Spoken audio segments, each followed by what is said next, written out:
Yo, yo, yo, what up, y'all? It's your boy Rob coming back at you once again with another live stream. So before we get started, you already know what to do. If you're not subscribed to the channel, make sure you hit the bell icon twice.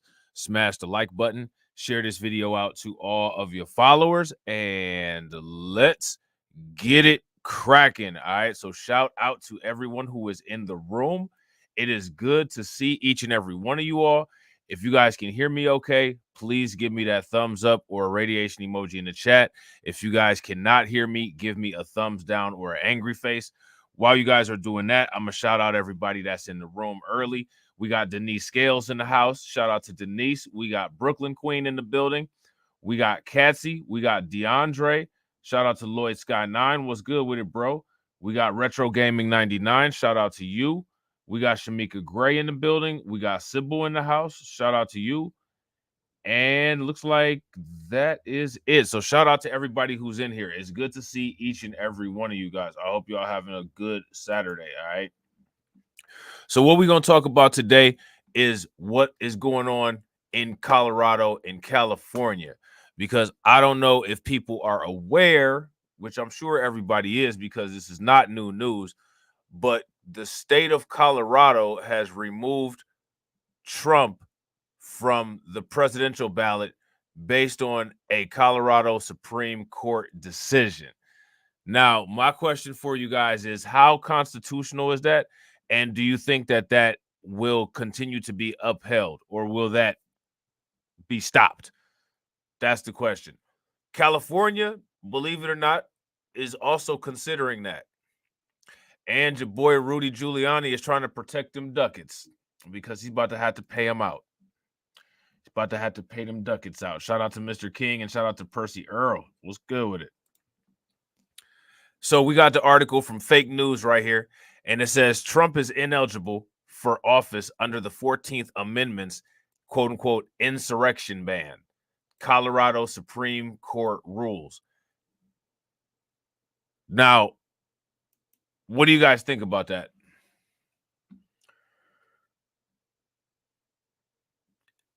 Do you all feel that this is legitimate, or do you all feel that it's not legitimate?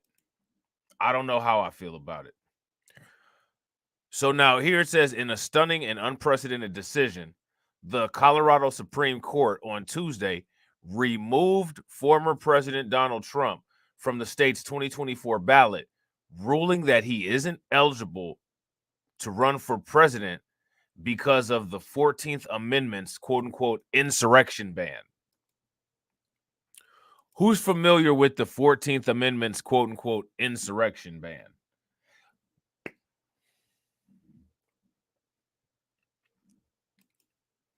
The 4-3 ruling will be placed on hold until January 4th, pending Trump's appeal to the U.S. Supreme Court, which could settle the matter for the nation. The state Supreme Court decision only applies to Colorado, but the historic ruling will roil the 2024 presidential campaign. Colorado election officials have said the matter needs to be settled by January 5th, which is the statutory deadline to set the list of candidates for the GOP primary scheduled for March 5th. President Trump did not merely incite the insurrection, the majority wrote in its unsigned opinion. Even when the siege on the Capitol was fully underway, he continued to support it by repeatedly demanding that Vice President Mike Pence refuse to perform his constitutional duty, and by calling senators to persuade them to stop counting the electoral votes. These actions constituted overt, voluntary, and direct participation in the insurrection. Now, that's an interpretation of events, right? Is that an accurate interpretation of events?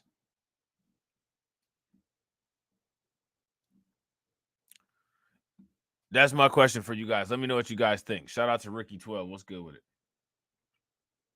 And I gotta agree with Mr. King and DeAndre.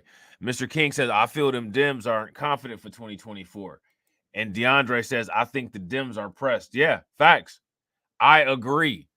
That is, if you ask me, that is one of the main reasons why they're doing this, because you've never seen this happen before. And then the interesting thing, right? This is what I'm curious about. If they pull this off, if the Democrats are able to pull this off, what will the Democrats countermeasure, or what will the Republicans countermeasure be? What are they going to do to Biden or Biden's family in retaliation? Our country is not sustainable. We got the government involved in a turf war, and the government's supposed to be on the same side taking care of business. If that don't tell you about the state of the United States, I don't know what does. You know what I'm saying? Shout out to Crew Realty. What's good with it, bro? So now here it says, we conclude that the foregoing evidence, the great bulk of which is undisputed at trial, established that President Trump engaged in insurrection, the opinion added. President Trump's direct and express efforts over several months extorting his supporters to march the Capitol to prevent what he falsely characterized as an alleged fraud on the people of this country were indisputably overt and voluntary. In addition, the court rejected Trump's free speech claims, writing, President Trump's speech on January 6th was not protected by the First Amendment. Now, that I've never heard that before.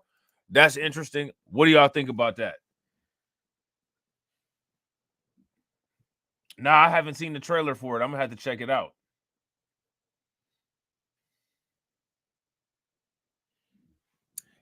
Yeah, this is interesting. This right here, to me, this just shows how scared the Democrats actually are.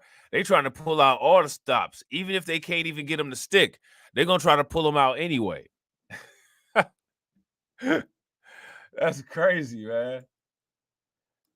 Let me make this a little bit bigger. Y'all able to see the writing there?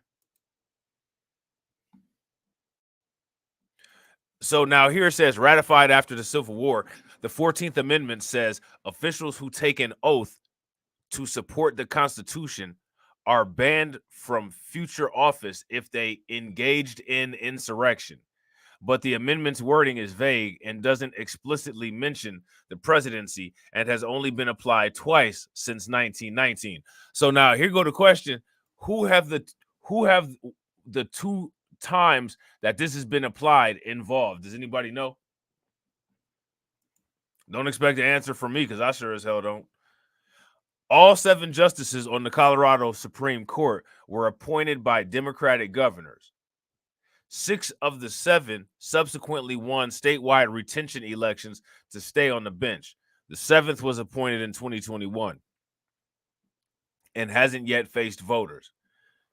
So the Trump campaign is saying that they're going to appeal this. The Trump campaign said Tuesday that it will swiftly file an appeal of the Colorado Supreme Court's decision. The Colorado Supreme Court issued a completely flawed decision tonight, and we will swiftly file an appeal to the United States Supreme Court and a concurrent request for a stay of this deeply undemocratic decision. We have full confidence that the U.S. Supreme Court will quickly rule in our favor and finally put an end to these un-American lawsuits. Trump campaign spokesperson Stephen Chung said in a statement. Allies of the former president said they were stunned by the Colorado High Court decision to remove Trump from the state's 2024 ballot, sources told CNN. I think that this is kind of funny. I ain't gonna lie. This is kind of funny. You know what I'm saying? Yeah, that's big facts, Dr. Grant. Dr. Grant said this makes no sense because Confederates committed insurrection and held public office after the Civil War. Facts. Super facts. I didn't think that Colorado would be the state that would like lead the charge on something like this. I thought it would be someplace like Colorado or someplace like California or someplace like New York. Just Colorado doing this out of the blue. It's almost like they're trying to take they're trying to take the lead to show who will be the most liberal. You know what I'm saying? So now here it says, while Trump's campaign said it was preparing for any outcome before the trial judge concluded that the ban didn't apply to the presidency and pointed to how quickly they were able to put out a statement, the former president's team had expressed confidence that the higher courts would rule in their favor. In the wake of the decision, Trump, the front runner for the Republican presidential nomination, drew support from members of Congress as well as at least one other GOP presidential hopeful.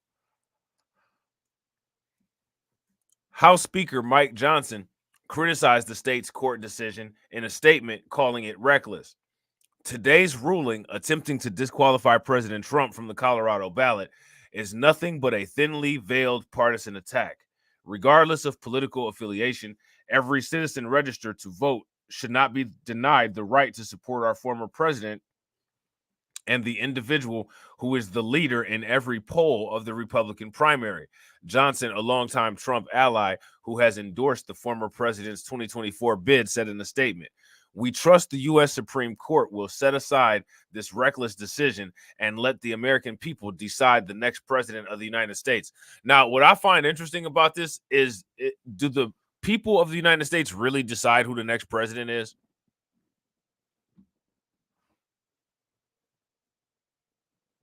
How much influence do we actually have? And my question for you guys is, do you all feel that the electoral college decreases our influence that we have on who the next president will be? What do y'all think? I think that the electoral college is a little bit of a trick bag. You know what I'm saying?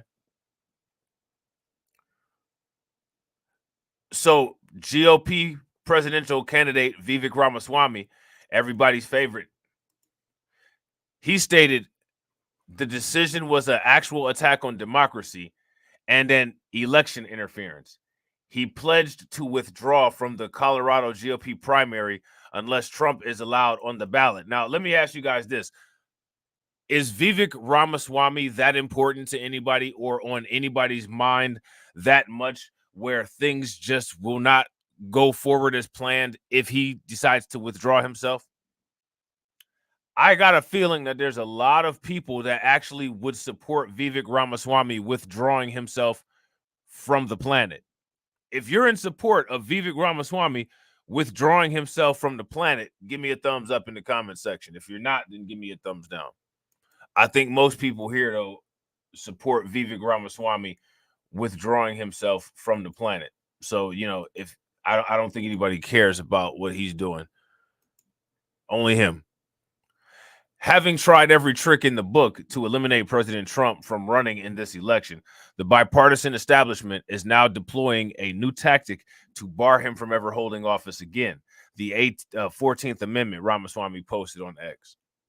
The Trump campaign quickly blasted a fundraising email to supporters attacking the decision as election interference and asking for donations to join the fight. Speaking of donations to join the fight, we're going to be talking about those donations that your boy Mayor Eric Adams got, because your boy Mayor Eric Adams got some donations. Did y'all hear about that? Remember, I did that video on BLR1 asking about who had money on Eric Adams' legal fund. He got some money now. He's also getting sued again. You know what I'm saying? So now here it says the Trump campaign quickly blasted a fundraising email to supporters attacking the decision as election interference and asking for donations to join the fight. Trump denies wrongdoing regarding January 6th and has decried the 14th Amendment lawsuits as an abuse of the legal process. Okay. How do you all feel about that sentence? Trump says that he did not do anything wrong on January 6th and that the 14th Amendment lawsuits are an abuse of the legal process. Shout out to James Sumler. What's good with it, bro? I would say that Trump did do wrong on January 6th, but I don't think it's wrong enough for him to be called an insurrectionist.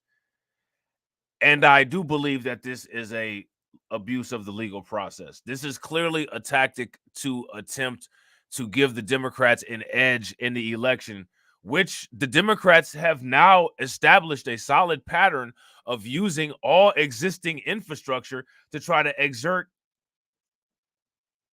influence outside of voting on elections. The Democrats have shown a pattern of that now. They got rid of the New York Post Twitter posts about Hunter Biden when that whole thing with the computer came out. The Twitter files have been released, and it's shown that the Democrats in the in the Department of Justice have been trying to suppress certain social media accounts. The Democrats have now established an ongoing pattern of any infrastructure that they have influence in. They attempt to use that infrastructure to maintain power.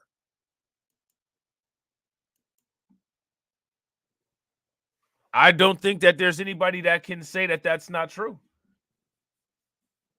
You know what I'm saying? So now, why is that not being looked at?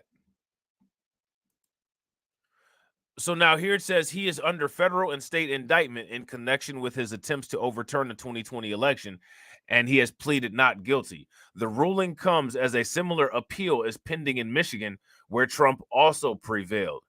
He has beaten back 14th Amendment challenges in several key states, while the challengers have pledged to keep fighting in courts, potentially even after the 2024 presidential election if he wins. So I didn't even know other states were filing. Shout out to Ty Valentine and shout out to Tarek. What's good with y'all? Real quick, shout out to everybody that's in here. I appreciate all y'all. If y'all haven't hit that like button yet, please hit the like button. Also, if you guys haven't shared the stream, please help out and share the stream. And if you're not subscribed, go ahead and subscribe. Don't be scared. So now here's the key findings. The court issued several key findings in its sweeping decision. These are important because we got to look at these and see how accurate they are or see if we agree with them or disagree with them. Colorado state law allows voters to challenge Trump's eligibility under the federal constitution's insurrectionist ban.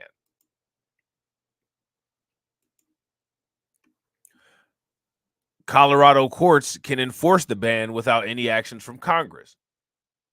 The insurrectionist ban applies to the presidency. The January 6th, 2021 attack on the U.S. Capitol was an insurrection. Trump engaged in the insurrection. Now, this is the question right here. Did Trump engage in the insurrection? If you all feel that Trump engaged in the insurrection, give me a thumbs up. If you all feel that Trump did not engage in the insurrection, give me a thumbs down. Trump's speech inciting the crowd on January 6th was not protected by the First Amendment. So now here it says Chief Justice Brian Boatwright, one of the 3 dissenters on the 7-member court, wrote that he believes Colorado election law was not enacted to decide whether a candidate engaged in an insurrection and said he would have dismissed the challenge to Trump's eligibility. In the absence of an insurrection-related conviction, I would hold that a request to disqualify a candidate under Section 3 of the 14th Amendment is not a proper clause under Colorado's election code, he wrote. A group of Republican and independent voters filed the lawsuit in coordination with a liberal government watchdog group, Citizens for Responsibility and Ethics in Washington. A district judge held a week-long trial and issued a stunning ruling in November that labeled Trump as an insurrectionist, but said that the presidency is exempt from the vague ban in the 14th Amendment. The Colorado Supreme Court held oral arguments earlier this month where the justices appeared divided at times. Some of their questions suggested that they were open to the idea that the ban applies to Trump, while at other times some justices were unsure if the trial court even had jurisdiction to adjudicate the matter in the first place. If you ask me, this will probably not hold up. But another thing that's interesting is, like I said, the Democrats really kind of just need to start leaving Trump alone. Because now what I believe is going to happen is if Trump beats this particular issue that he has going on right now, which I think that he will, what's going to end up happening is this is just going to further make Trump seem like super conservative, because Trump already seems like super conservative. He's a superhero of the conservatives. You know what I'm saying? Like, I think that's fair to say. He's a martyr. You know what I'm saying? Like, he's beating a bunch of people. You know what I'm saying? He's beating a lot of odds. He's the underdog. You know what I'm saying? I mean, like, he's got like that kind of that hero type of lore, or like that hero type of ire. You know what I'm saying? And people connect with that, and people relate to that. Even people in the conservative movement, people in the Republican Party, they don't like that about Trump. Trump damn near is like invincible.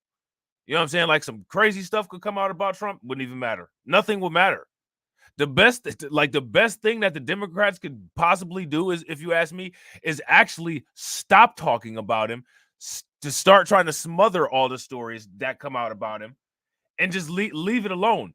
Take people's attention off of him so that the momentum that he has kind of simmers down. You know what I'm saying? But they're so fixated and so obsessed with him that it's almost like one of those situations. Have you guys ever seen like the movies where like they shooting weapons at the monster or whatever, and like everything that they hit the monster with, it just keeps making the monster grow and making the monster get bigger? That's what's happening with Trump. They don't get it.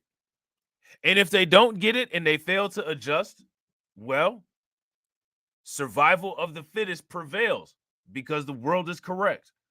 So if they can't get that through their heads, they deserve whatever fate is going to come to them. You know what I'm saying? So this article here is an article by Reuters. I think it's an opinion piece. It says why Trump was disqualified from Colorado primary ballot and what that means. So we're going to see what Reuters has to say about this. All right. So let's check out what they talking about here. Disqualified from serving as U.S. president. Hold on.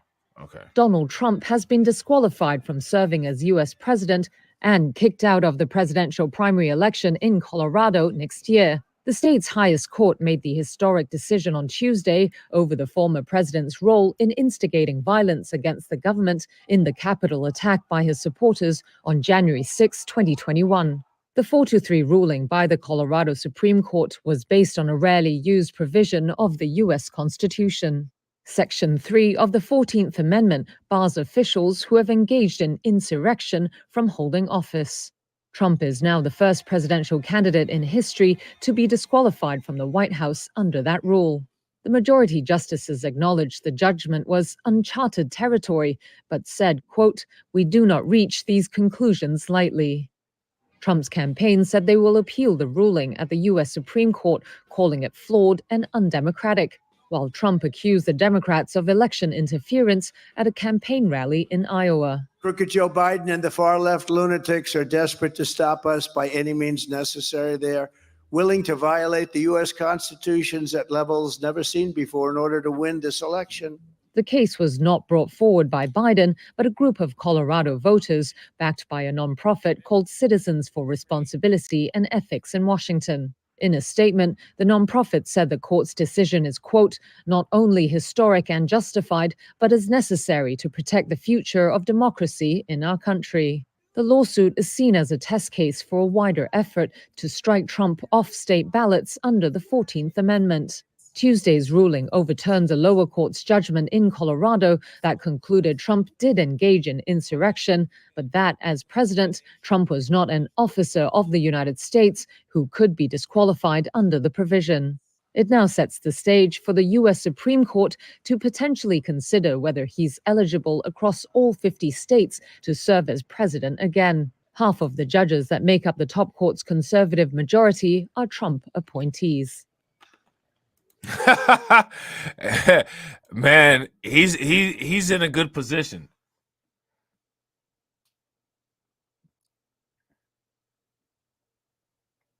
He's in a good position as far as those Supreme Court justices go. You know what I'm saying? What do you guys think? Somebody was doing some thinking ahead when they put those justices in there. So let's see what this article is talking about. Donald Trump was disqualified from Colorado's presidential primary ballot by the state Supreme Court on Tuesday in an extraordinary ruling that could be struck down ahead of the November 2024 U.S. election. Here is a look at the decision and what it means for the former U.S. president and frontrunner for the 2024 Republican nomination. Now, honestly, what I'm more interested in, I'm more interested to see what the criteria are for this to be upheld, or the criteria that are needed for it to be struck down. That's what I'm more interested in. We all know what this means for Trump. This either means that he's going to be able to be on the ballot or he's not. That's boring. I don't care about that. I want to see how the court is going to interpret this. Because, see, here's the thing, right?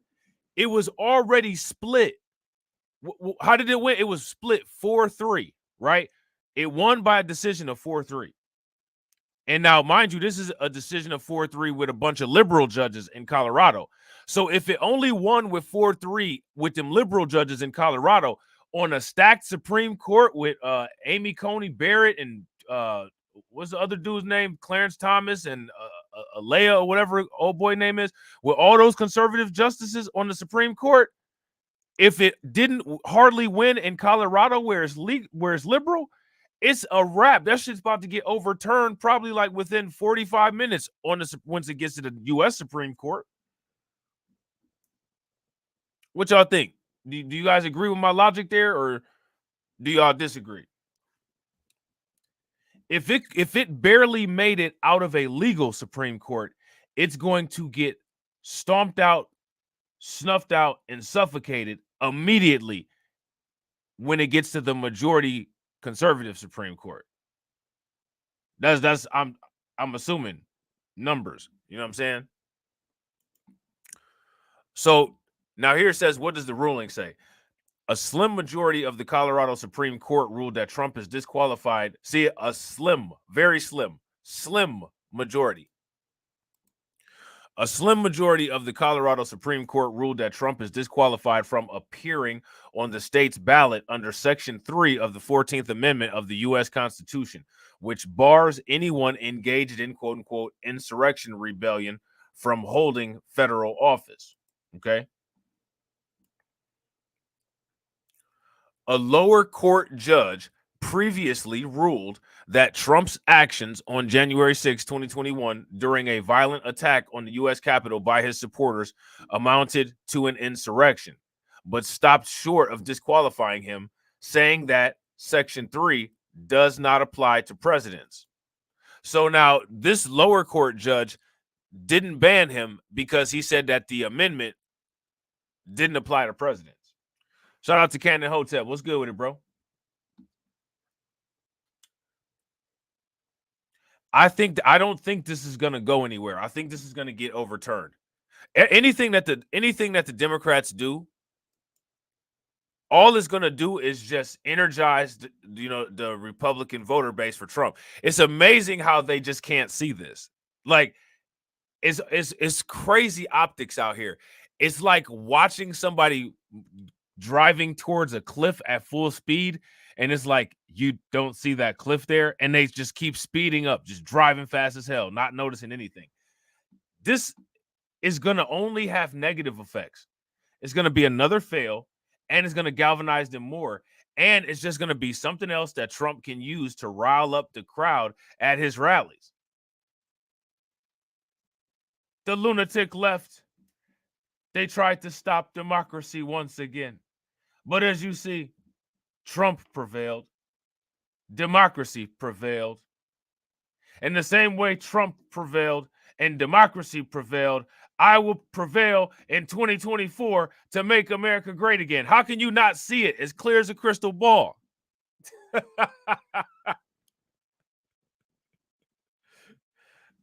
The lunatic left. They can't stop Trump. How can you not see it? Shout out to my man AB Promotions.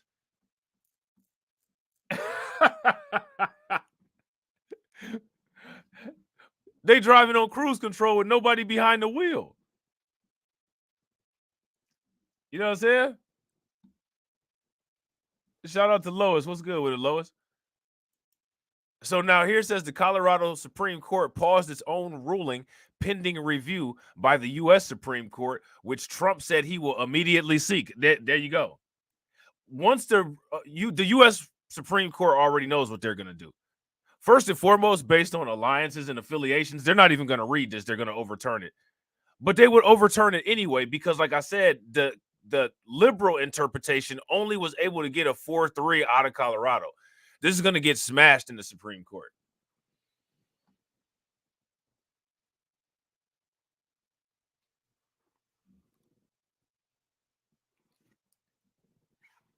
That's interesting. Katsy said, I hate to say this, but I hope they don't overturn it. They outsmarted us in a monumental way. They rule the state can't determine their election laws is also unconstitutional. It's a trap. Oh, that's interesting. That's interesting. So now here it says the case involves a host of unprecedented legal issues related to Section 3, which passed in the aftermath of the Civil War and has rarely been tested. It's not clear how the Supreme Court would rule, but it is dominated by a conservative majority that includes 3 Trump appointees, some of whom are longtime skeptics of giving courts power that are not clearly based in legislation. That was a top concern for dissenting justices in the 4-3 Colorado decision, who said the majority's ruling would strip Trump of his most basic right without adequate due process. They noted that Trump has not been convicted of an insurrection by a jury and did not have the right to subpoena records or compel witnesses to testify in the case, among other basic rights afforded to criminal defendants. So now they're asking the question, what does Trump say about the ruling? Trump's campaign called the court decision undemocratic. Now, let me ask y'all this. Do y'all agree? Do you all feel that this is undemocratic? If you all think that this is undemocratic, give me a thumbs up. If y'all disagree and you think that this is democratic, then give me a thumbs down. Let me know what y'all think. The Colorado Supreme Court issued a completely flawed decision tonight, and we will swiftly file an appeal to the United States Supreme Court, a campaign spokesperson said. He and his allies. See, I'm going to show you guys something. You see, this says he and has allies. These people, the editors that are supposed to edit these articles, they're non-existent.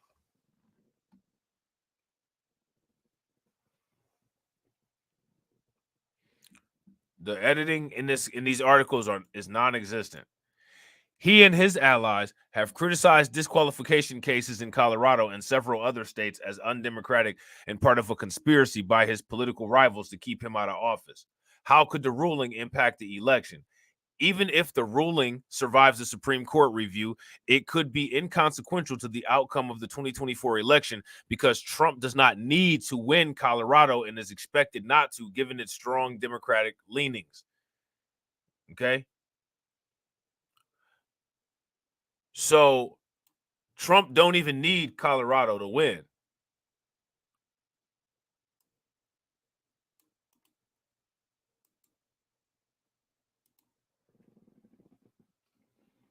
Facts. Make sure y'all smash that like button and make sure y'all hit that bell and share the stream out so we can hit that goal of 200 likes per video.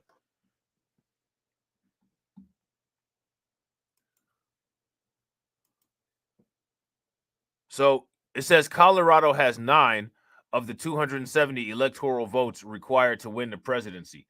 Biden won the state by more than 13 percentage points in the 2020 election. But similar lawsuits could be filed in competitive states that Trump must win to prevail. And while none of those courts would be bound by the Colorado decision, judges will likely study it closely while reaching their own conclusions. What is the status of the other Trump disqualification cases? Voters and advocacy groups have sued to block Trump from the ballot in more than 12 states, but at least 7 of them have failed for a variety of reasons. Courts in Michigan, New Hampshire, and Florida have dismissed similar cases on procedural and jurisdictional grounds, with some rulings stating that courts do not have the power to unilaterally disqualify candidates from ballots. The Minnesota Supreme Court has also rejected a disqualification case. Okay. So that's interesting. I don't think that that's going to go anywhere. And I had some other articles about this. I don't know. Maybe we'll read them some other time.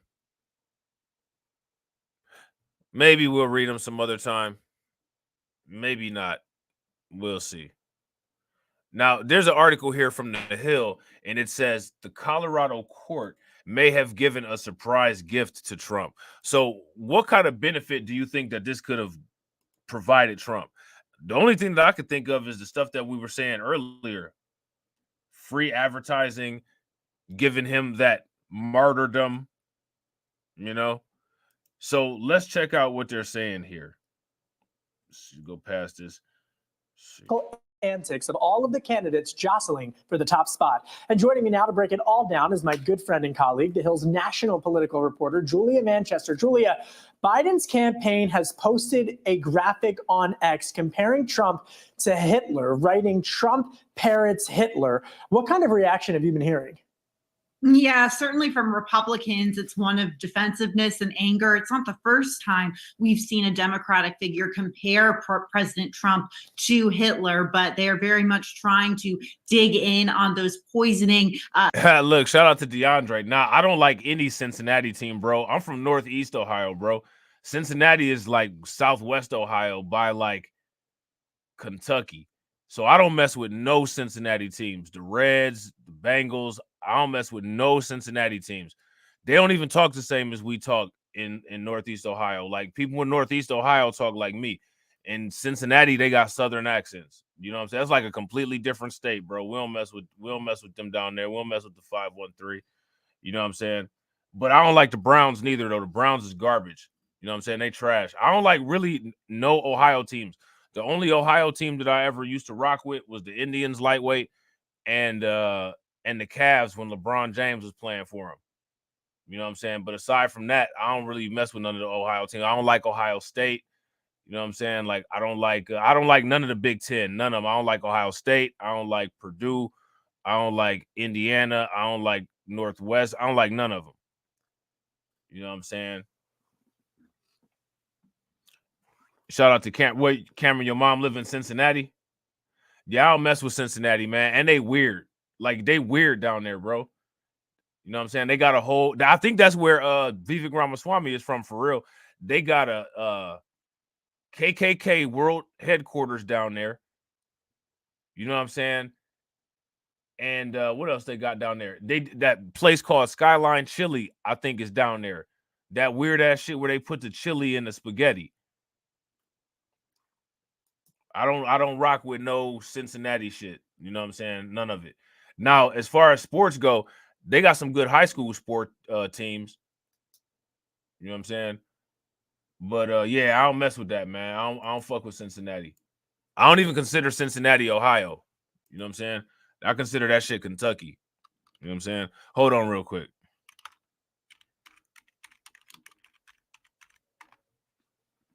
Let me see this shit. Yeah, you see this? Hold on, I'm about to show this to y'all real quick. Let's see.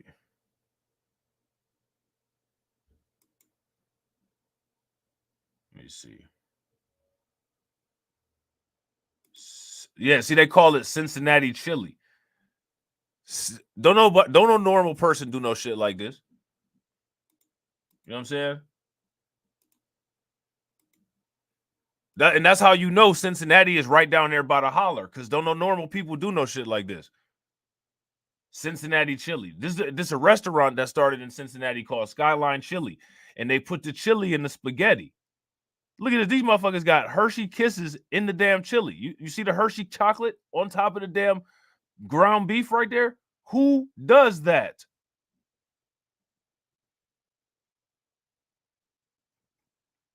Like, there's no way that you can justify that. You know what I'm saying?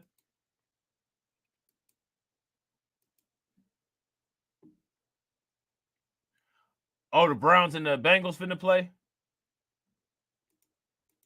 What the Bengals record looking like this year?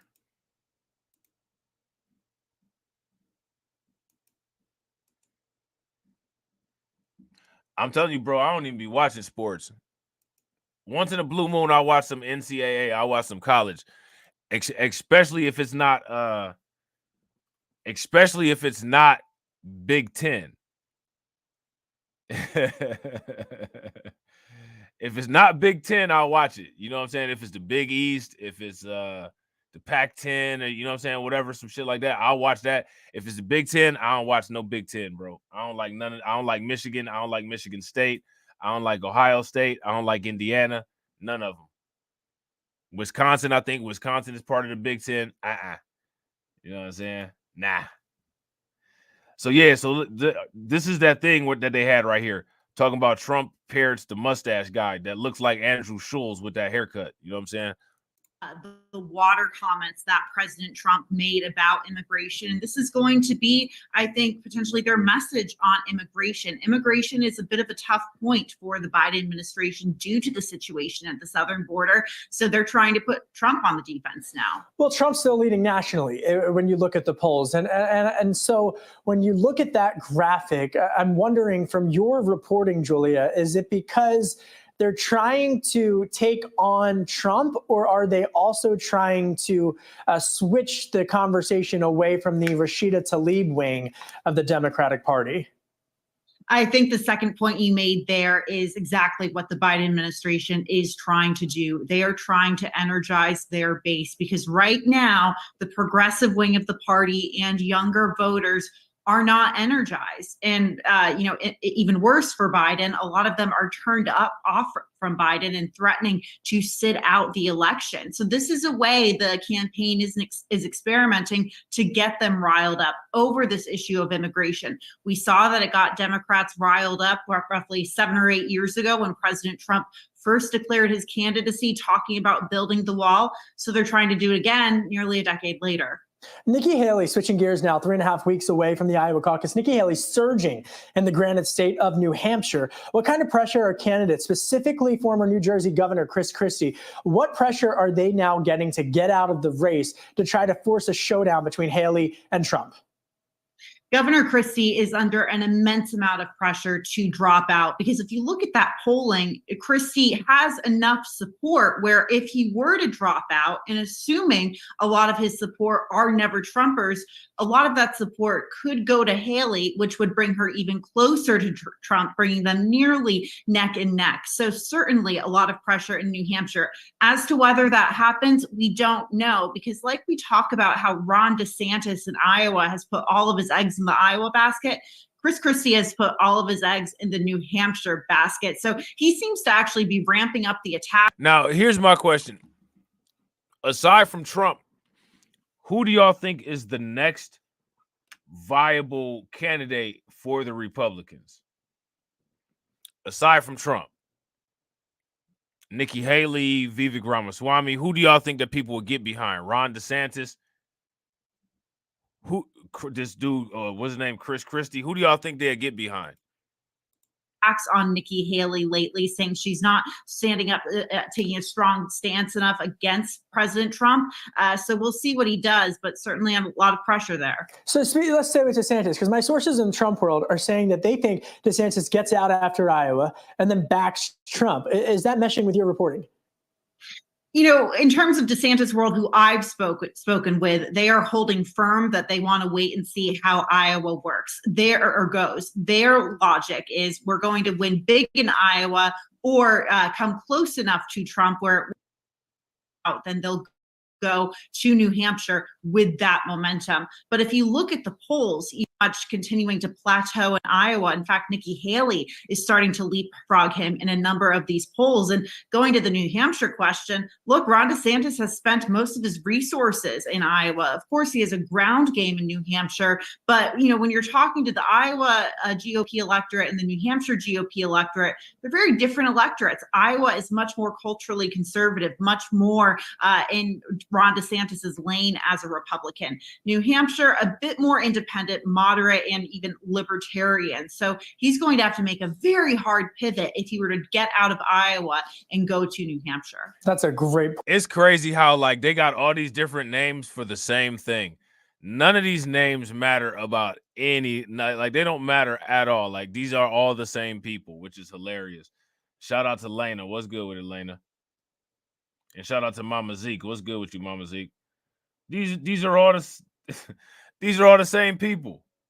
None of them are different. They're all clones of each other.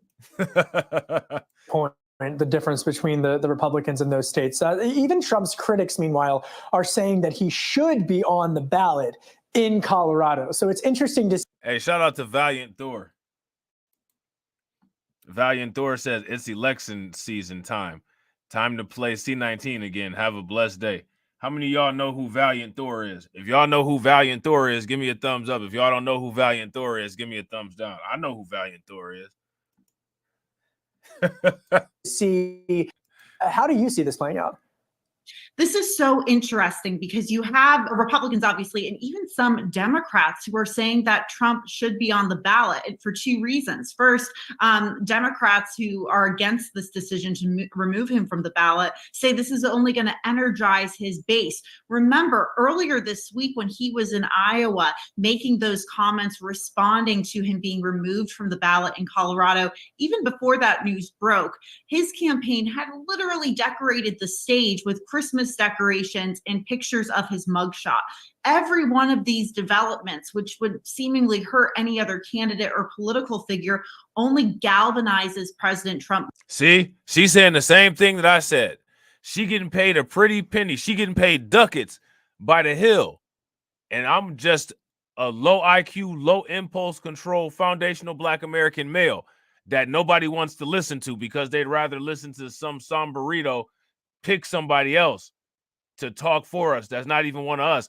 But I literally came to the same conclusion as she said. What y'all think about that? She said the same shit I just said. More, I think David Axel removed from the ballot in Response. How do you see this playing out? This is so interesting because you have Republicans, obviously, and even some Democrats who are saying that Trump should be on the ballot for two reasons. First, Democrats who are against this decision to remove him from the ballot. Like, it's the mind game. It's the mind game. You got to play psychological warfare. You know what I'm saying? You got to treat these people's brains like they're speed bags. You got to treat these people's brains like they're heavy bags. Every time you can get a good direct hit in, you got to get a good direct hit in. And there's nothing that irks these people more than when you say what's on their mind before they even say it. That's why you got to come with all that extra theatrics. You got to be a bully. You know what I'm saying? You got to be a bully. Say the case. Remember, earlier this week when he was in Iowa making those comments, responding to him being removed from the ballot in Colorado, even before that news broke, his campaign had literally decorated the stage with Christmas decorations and pictures of his mugshot. Every one of these developments, which would seemingly hurt any other candidate or political figure, only galvanizes President Trump more. I think David Axelrod, the former Obama advisor, called it kryptonite to, says he's almost immune to kryptonite in that regard. See, that's what I said. None of this stuff that the Democrats are doing is going to affect Trump. The best thing that the Democrats could do is downplay him as a threat and not focus on him anymore. The more that they focus on him, it's almost like they putting radiation on a radiation sensitive tumor, where they put more radiation on it to try to shrink it, but the tumor just eats the radiation and gets bigger. That's what's going on with Trump, with all this negative press that they're trying to do. You know what I'm saying? And it's like the Democrats don't get it. And now here goes the thing. If the Democrats don't get that, if they can't pick up on that, if they're not intelligent enough to understand how to navigate around a situation when it comes to an election or dealing with a candidate, are they intelligent enough to be the majority party and the majority influence on dealing with the country's politics? And if you ask me, for multiple reasons besides just that one, the answer is no.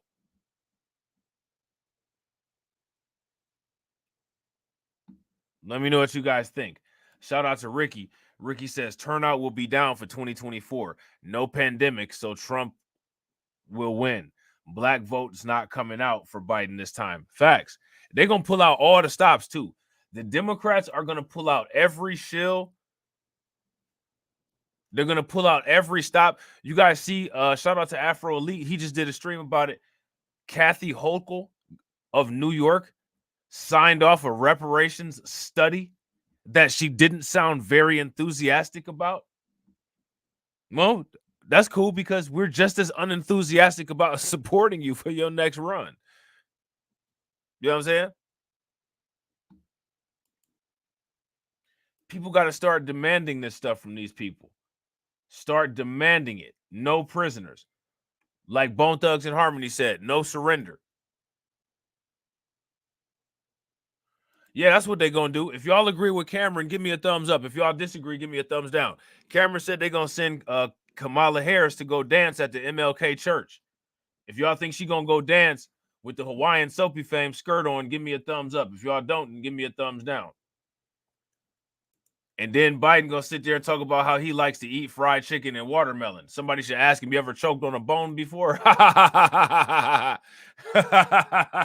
Guard. So, I think a lot of Democrats say it's going to make him stronger, but also there are some Democrats and Republicans who say this wasn't a democratically decided decision from the Colorado Supreme Court, noting that the judges who ruled in favor of this were all appointed. Some of them had to face re-election at some point, but they were all appointed. And they also point to the fact that this is going to go to the Supreme Court, and we would expect the Supreme Court most likely would kick it back to Colorado. So I think a lot of people are asking, what's the point? And the New York tabloids would call him Teflon Don, right? All the way back in the 90s. Absolutely. Breaking just now, former New York City Mayor Rudy Giuliani filing for bankruptcy. Is Donald Trump going to bail him out? So we're gonna go into the Rudy Giuliani bankruptcy thing.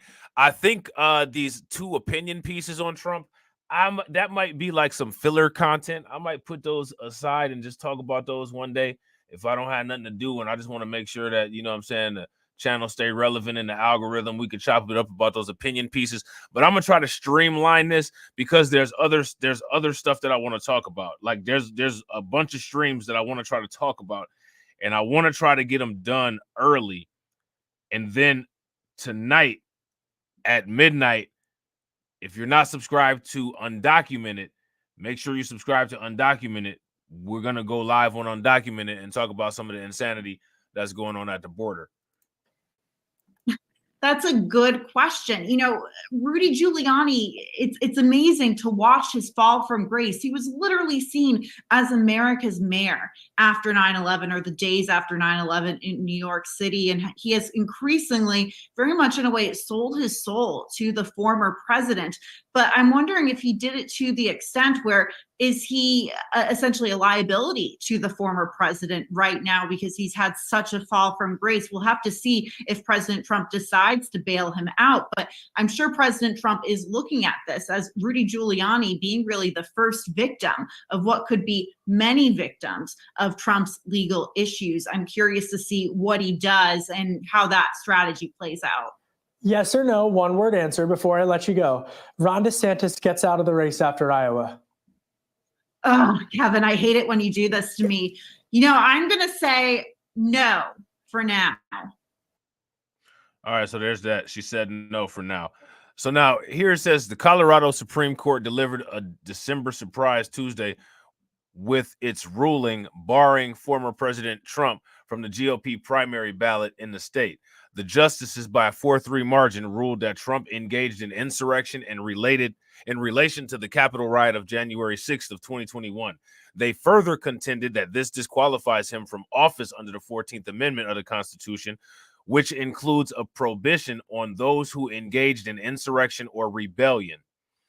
Given the narrowness of the verdict in Colorado, where all 7 justices were chosen by past or present Democratic governors, many people expect the Supreme Court to overturn the decision. So that's what I said. And again, this is what I'm talking about. These are liberal judges. Do you guys see this?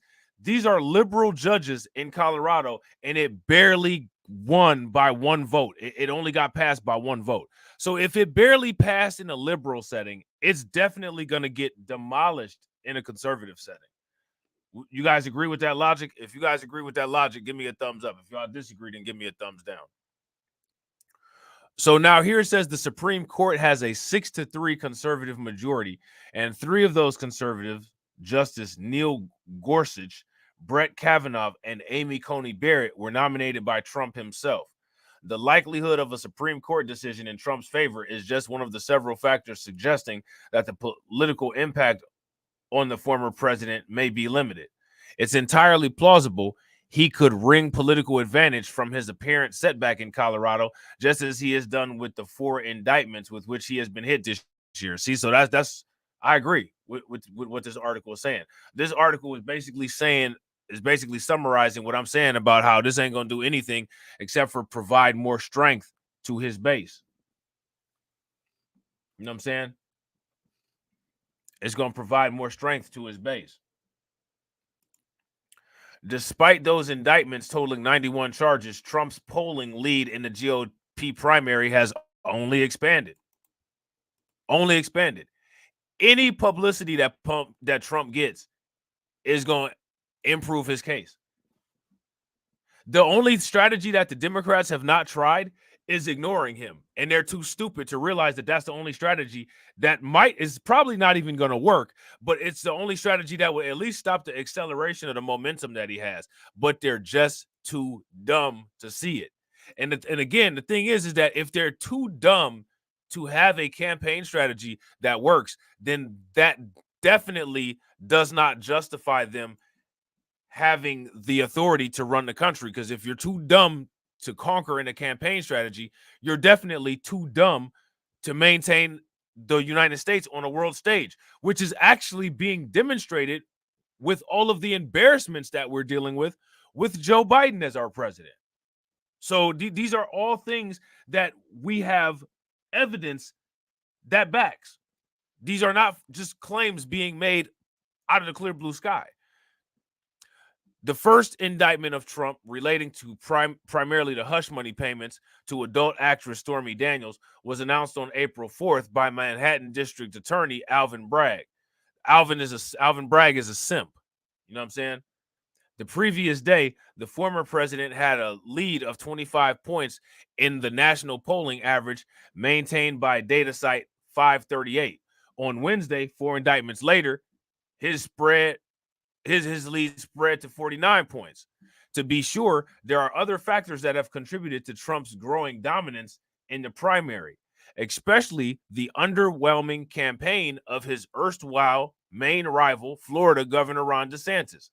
But the overall trajectory of the race proves how little Trump has been hampered by his legal woes. Okay? The courtroom dramas have also put Trump's chief GOP competitors in a difficult spot. Setting aside the fiercely anti-Trump former New Jersey Governor Chris Christie, Trump's rivals have tended to endorse his underlying preferred narrative that he is the victim of a politicized justice system, even as they continue to insist that they would be a better president. Now, let me ask you guys this question. Why are all of his rivals taking that approach? They're sidestepping. You guys notice that? If you've been watching the Republican debates, or the Republican any type of special when they're interviewing people or anything like that, there's one thing that's consistent with the Republicans, and they sidestep the issue of talking about Trump in any type of critical way. The only person that is actually kind of critical of Trump is Ron DeSantis, and then the other one is Chris Christie. But aside from that, everybody is on that. They talk about Trump like how Red be talking about Debo. And I gotta agree with Cameron. Their base loves Trump. If they start talking crazy about Trump, you're just as bad as a Democrat. You saw what happened to Liz Cheney.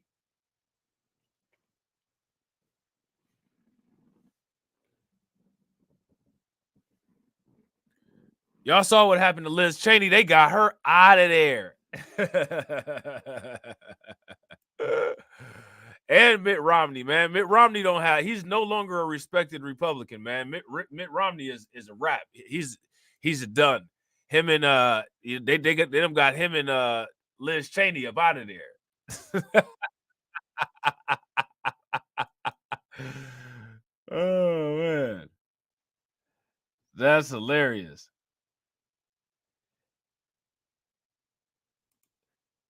That's hilarious. You know what I'm saying?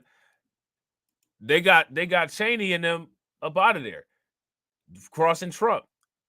They can't mess with Trump, man. Like the Democrats, this literally shows the Democrats' failure to adjust. They have failed and they are failing.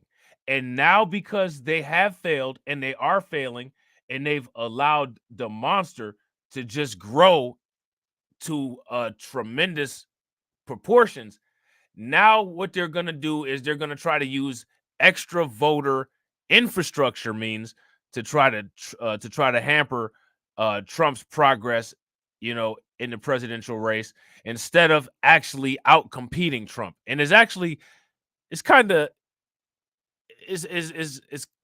I don't know if you want to say it's kind of sad to see, but what's sad about it is that they'll deny it, and then you'll get your video struck or something like that on YouTube, despite the fact that we're literally watching this go on. Still, they'll try to basically remake history and remake reality by dictating what you are versus what you're not allowed to say, or what you are versus what you aren't allowed to describe. You know what I'm saying? Which is pathetic. You know what I'm saying? But these people don't have any kind of they don't have any kind of standards. They don't have any type of ethical guidance, no moral guidelines or anything like that. So for them being pathetic is what's to be expected. You know what I'm saying? So now here it says it's hard to make that argument work, in part because it bolsters Trump's sense of victimhood, which is widely shared among his supporters. At a more basic level, these moments of drama train the spotlight on Trump, marginalizing his rivals. This is an especially acute problem right now. The non-Trump GOP candidates need a game changer with less than a month to go before the Iowa caucus. I kind of don't agree with that. I honestly think that this year the Republicans are in a really good situation. Even though the Republicans don't really have another standout candidate, like Trump is the standout, and then they kind of got everybody else that kind of just blends together. I think that Joe Biden and the Democrats have done such a horrible job. They've ruined themselves so much that whatever non-Trump Republican frontrunner would be in the lead, that person has a higher likelihood of winning the presidency than any Democrat. The Democrats have really, really screwed themselves. They've really proven that they're not a capable political party or political ideology to sustain the United States, for one, as a whole. And for two, they've shit on their most loyal voter base for the last 60 years. They've pissed the entire United States population off.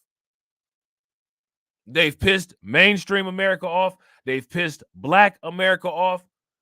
They've pissed Muslim, Arabic, Palestinian American off. They've pissed Latin Americans off. They've pissed everybody off.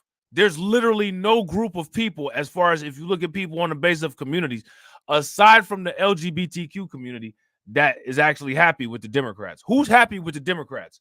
Somebody show me a news article where somebody has given Democrats positive press. Is there any? Can anybody think anything?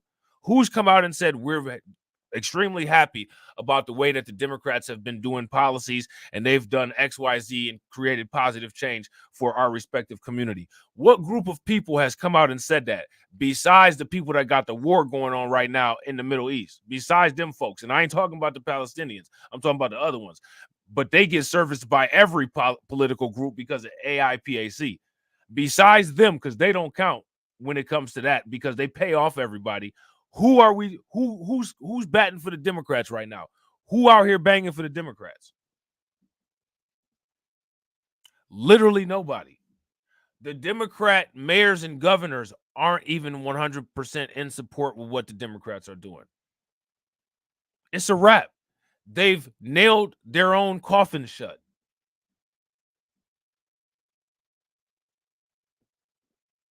If you guys agree that they've nailed their own coffin shut, give me a thumbs up. They put the nails in their own caskets. You know what I'm saying? So now here it says, hours after the ruling, DeSantis wrote on social media, without naming Trump, that the left was abusing judicial power in order to remove a candidate from the ballot. The Florida governor claimed that this was being done on spurious legal grounds and that the Supreme Court should reverse the Colorado ruling. On Wednesday, DeSantis took a slightly different tack. He called the Colorado ruling part of a pattern of stunts from the media and the left to intended to solidify support for Trump on the basis that the former president is purportedly more beatable in a general election. Former United Nations ambassador Nikki Haley, who is breathing down DeSantis' neck in the battle for second place on Tuesday, reiterated her belief that she is a better candidate than Trump. But Haley also told reporters, we don't need to have judges making these decisions. We need voters to make these decisions. Christie took a similar line, contended that it wasn't up to the courts to stop Trump from becoming president again. He should be prevented from becoming president of the United States by the voters of this country. None of those arguments seem likely to narrow Trump's lead in the primary, however. The biggest question is whether the legal hit Trump has sustained could harm his standing with the independent voters upon whom the fate of the general election might well hinge. On one hand, the parallel with the indictment still holds optimistic message for Trump. Despite the criminal charges against the former president, he now appears to be a slight favorite to defeat President Biden if the two men once again face off next November. I mean, that's common sense. Literally, a damn mosquito should be able to beat Joe Biden.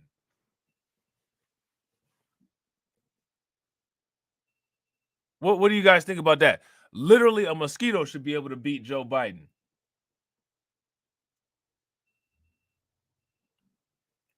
Shout out to Hurricane IQ. What's good with it? And shout out to Mastermind Hour. What's good with it? Yeah, I gotta agree. See, Mastermind Hour said I wasn't going to vote for Trump anyway, but that was a bitch move. Facts. I agree. If y'all agree with Mastermind Hour, give me a thumbs up. If y'all disagree, give me a thumbs down.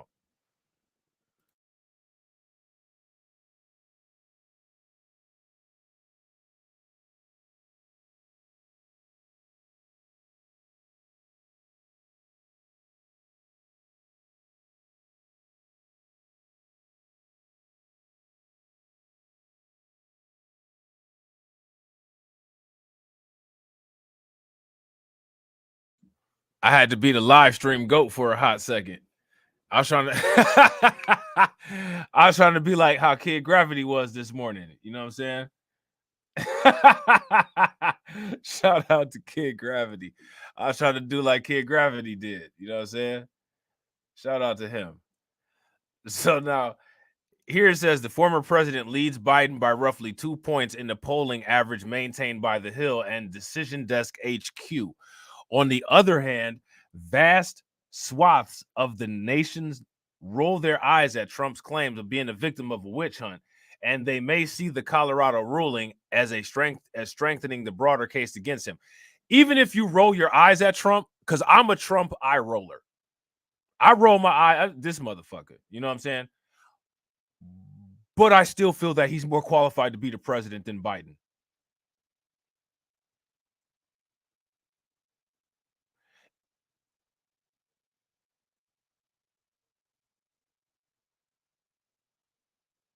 I do.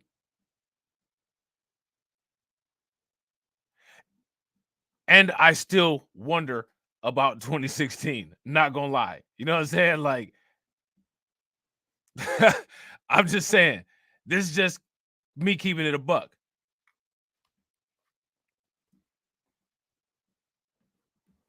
You know what I'm saying? Now, you know, I don't think that Trump is going to do all these people that say, oh, you know, black people did better under Trump and XYZ. I don't believe that Trump is going to do anything black focused at all, except for pander when he needs to and talk shit when he needs to. Trump will go to the ghetto and tell black people that we the best people in the United States. He'll go to Iowa and tell people that we're all criminals. None of us deserve reparations and that there was no such thing as slavery. That's how Trump gets down. But I do believe that as a president, him doing his presidential duties, not him having diarrhea of the mouth, he's better at presidential duties than Joe Biden is. Joe Biden is completely incompetent. You know what I'm saying? A used piece of toilet tissue floating on the top of the toilet could do a better job of being the president than Joe Biden could. Probably a better job of raising kids, too. Seeing how his turned out. You know what I'm saying?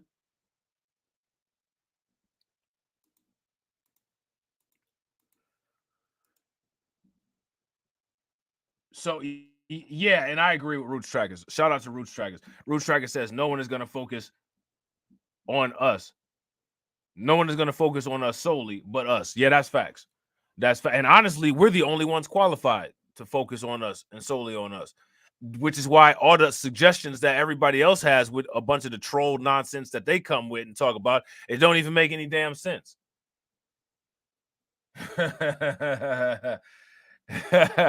Hurricane said Joe should have been sent to a hospice after he was done as VP. He needs some Ativan and some morphine, huh?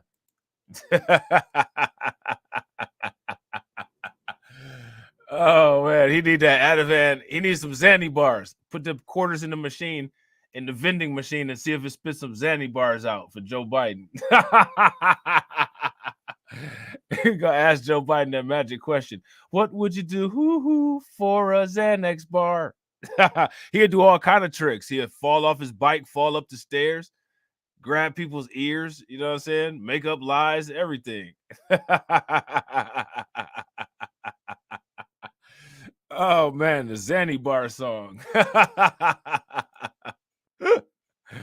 Oh man. So now here it says a political morning consult poll in late September found that 51% of registered voters believed the 14th Amendment prohibition on insurrectionists holding office meant that Trump should be kept off the ballot. I doubt that. I want to know how many people where these people were that were polled, and I want to know how many people were polled. Just 34% disagreed with that proposition. No, they didn't. That's bullshit. That also shows how stupid people are then, because the Supreme Court, the liberal Supreme Court, didn't even have it this much of a spread.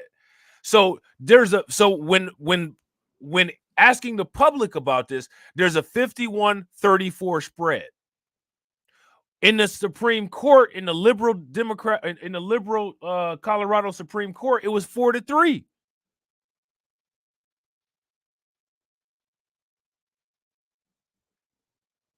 So I question this poll. I don't trust this poll. And again, when you have these kind of questions about numbers that come out, that right there is one of the reasons why we got to choose our own. We got to collect our own data.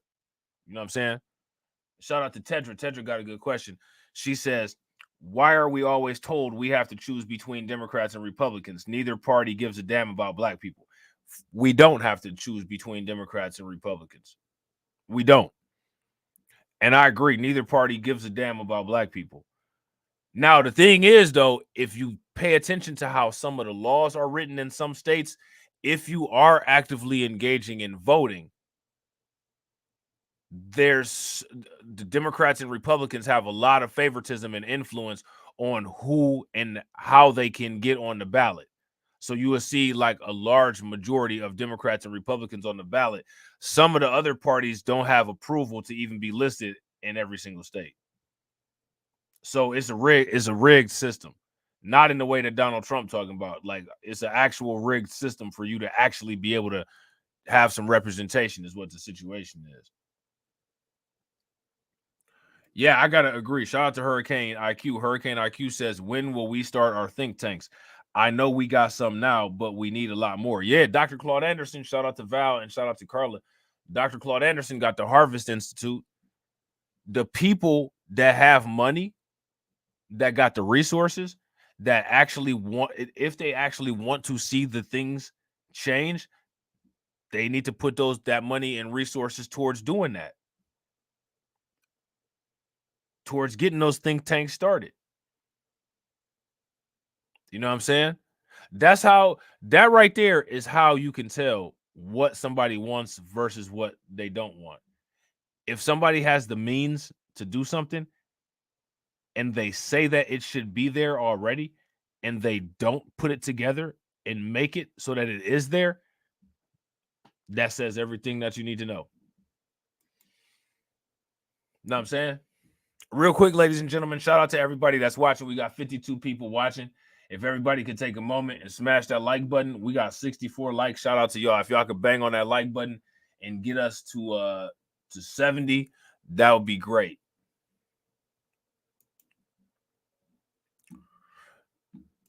So, yeah, I think we're good on this.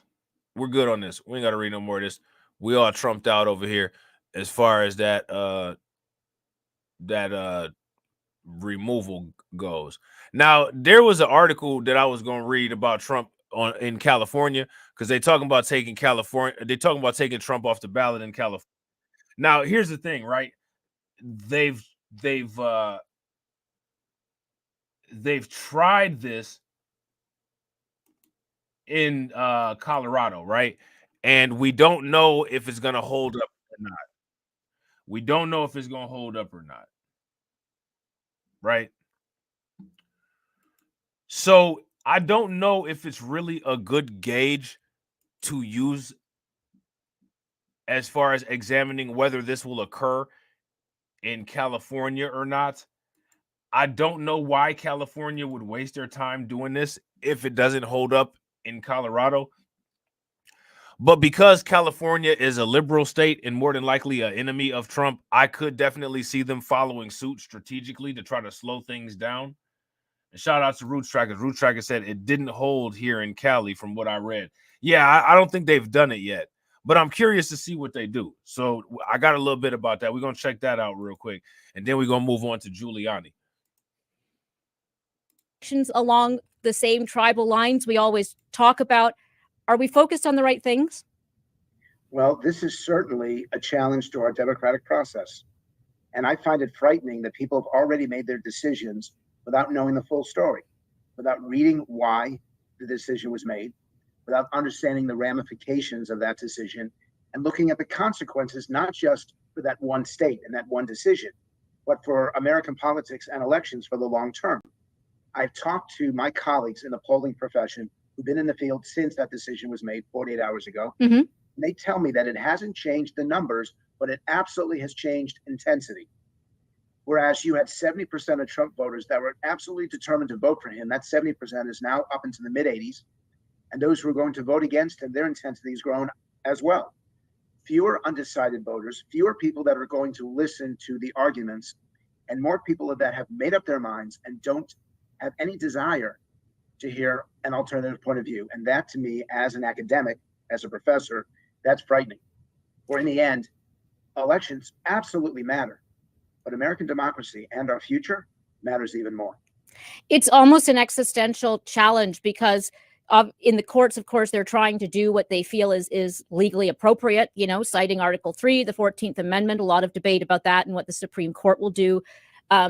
How much, you know, we could have anticipated this. You know, we've talked in the past about the fact that every time there is a decision against Trump, it reinforces this idea of him being a victim, of there being a deep state against him. So perhaps we're not surprised by the outcome. Should it have been approached differently? Should it have been avoided in the first place? You can't avoid, if something's wrong, and I'm not passing judgment on this decision, but if something's wrong, you can't avoid it, even if it causes discomfort. And in this case, it could cause chaos. In fact, I can see a situation where the Supreme Court reviews this and precipitates even something close to a constitutional crisis, because this is redefining the electoral process so close to elect, and it'll be redefining it as the election is going on. And that's going to add passion. It's going to add division to whatever happens. And so I am concerned about that.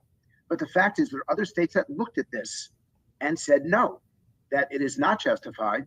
You've got judges and legal scholars on both sides of the aisle that have a problem with this decision. And what we don't need right now is more chaos in our political system. What we really need is clarity.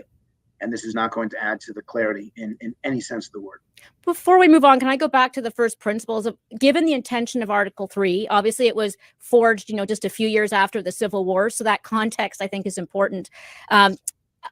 This is a unique case in which it can be deployed. So in what way does it actually change the electoral process? Is it court interference with primaries, elections? Is that the way in which we should be concerned? Shouldn't voters decide who they're voting for? Do we really want courts to make that decision? Do we really want courts to play that game to take? Now, here's the thing, right?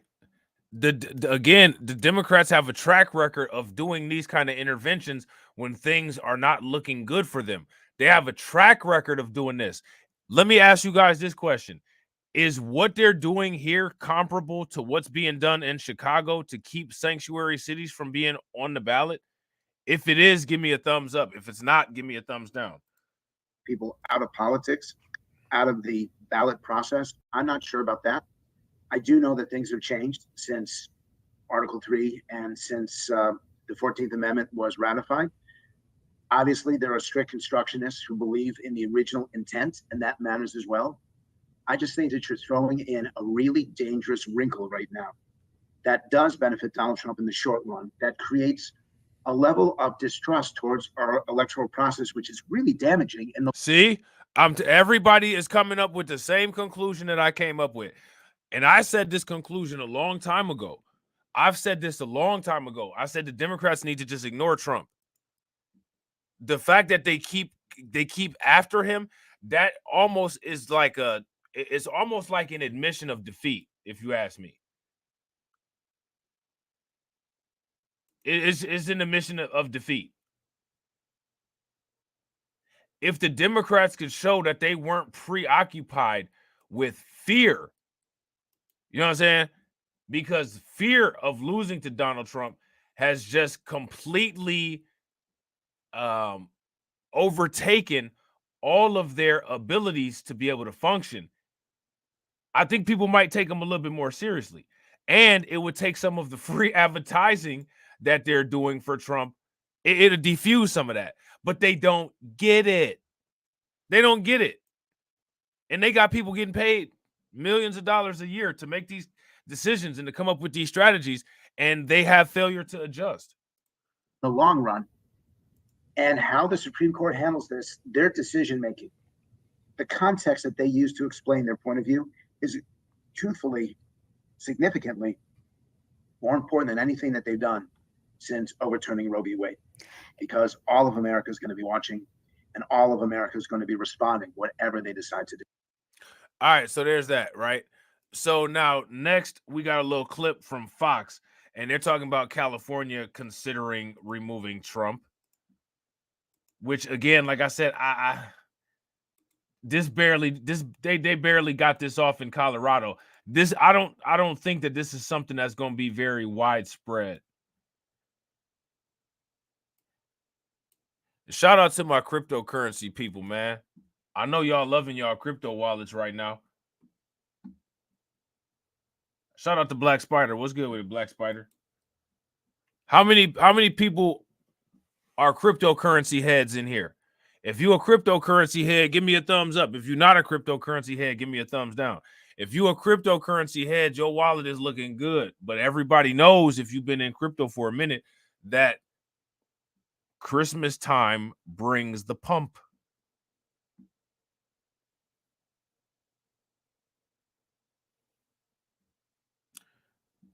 Shout out to Jigitto, the puppet master. Jigitto, the puppet master, asks, if they get away with this, Republicans will do it too. Where will that lead us? Where that will lead us will be to a place where it's common practice for political entities to try to use infrastructure means routinely, instead of relying on votes to influence elections, which I don't know if that's leading us to a different place, because it's arguable that we're there already. So I think that's a great question. You know what I'm saying? Honestly, I don't think that it'll lead us anywhere, because I think we're already at the end of where that can go.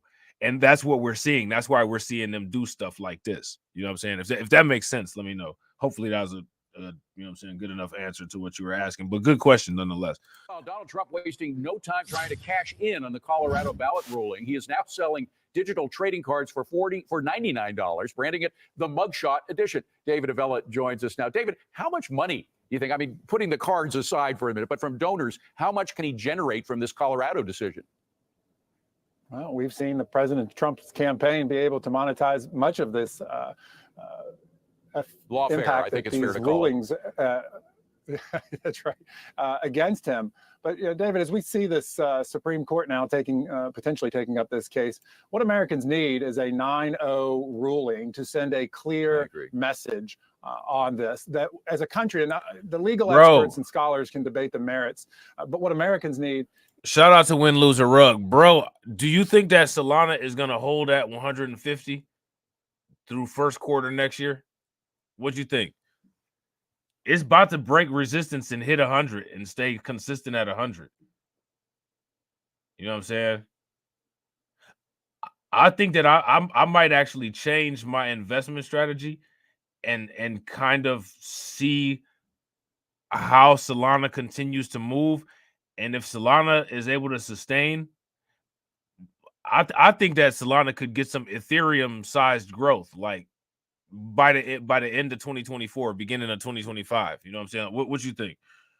Is a clear ruling, because you can't have half the country believe the system is being used for political gain. And anything short of a definitive ruling by the Supreme Court will leave lots of doubts in people's mind and only further undermine our political system. Yeah, I agree. It should be unanimous. By the way, beyond money, what about Trump's coattails? Are they getting? So you think that 92? Shout out to Win, Lose, or Rug. Win, Lose, or Rug says we holding 92 at the lowest. So you think 92 is going to be the lowest resistance level? AB said Solana will go back down. How far down you think Solana will go back? What's your lowest that you think it'll go back? What, like 70? 75? Yeah, I agree, Ty. I think that the stock market probably will improve if Trump gets back in office.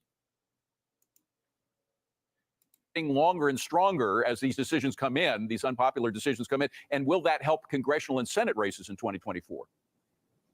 Well, you look at the numbers, David. I mean, clearly the base of the Republican Party continue to solidify behind the former president, and even those Republicans who might be willing to. Now, when you think this new resistance will hit, AB, the $75, when do you think that'll be?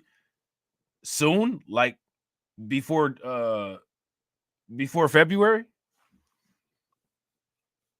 I think everything will go back down too. I think we'll be back to like $25,000 to $30,000 Bitcoin.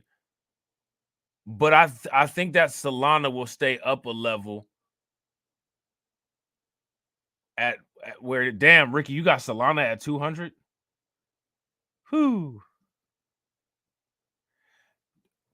Always try to buy your investments during a crash.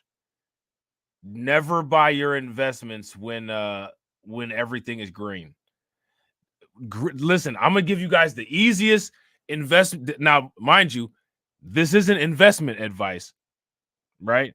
But I'm gonna give you the easiest, quote unquote, signaling that you will ever have. When investing, invest opposite of how traffic works. When you're in traffic, if you see green, you go. No, don't do that with investing. With investing, when you see red, then you go. When you see green for investing, you stop. So your observation mode should be opposite of how you drive for investing. You know what I'm saying? When it's red, go. When it's green, no. Boom. Easy money. You know what I'm saying? Consider someone else. When you have rulings like this, it's not seen just as an attack on President Trump. It's seen as an attack on them as well, on the Republican Party as well. And so it does help solidify. Now, does that turn out to election results? Yeah, that's fact. We're going to find out. Will they, in fact, then... Shout out to Win Loser Rug. Win Loser Rug put the charts in the Discord. He called the 60 to 80 move in the charts. You sure did. Shout out to you. Make sure, hey, y'all throw some radiation emoji in the chat for Win Loser Rug. He was on point with that. Go vote on election day, those more persuadable Republicans. Early indications are that is going to happen. But as you get ready for November next year, it's still ultimately going to come down to where do independent voters ultimately go. And that's why we're going to need this campaign. But if you're President Biden, you certainly don't have much of a message to send. Solana's at 103, Ricky? Whoo. Man, I remember when Ethereum was $99. I remember that.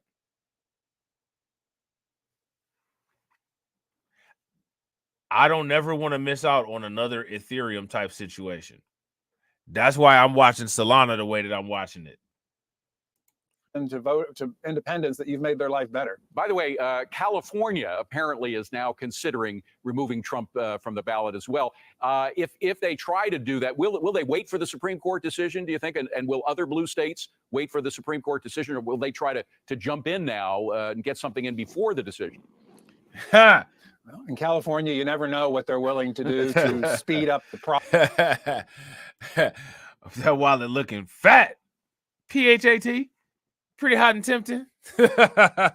Process, whether it's follow the rules or not, as we have seen in that state time after time. That said, the Supreme Court has the ultimate say on it. Whether they rule this week, next week, or a month from now, they will have the final say on this. And again, however the ruling comes out, it needs to be definitive. 9-0 is perfect.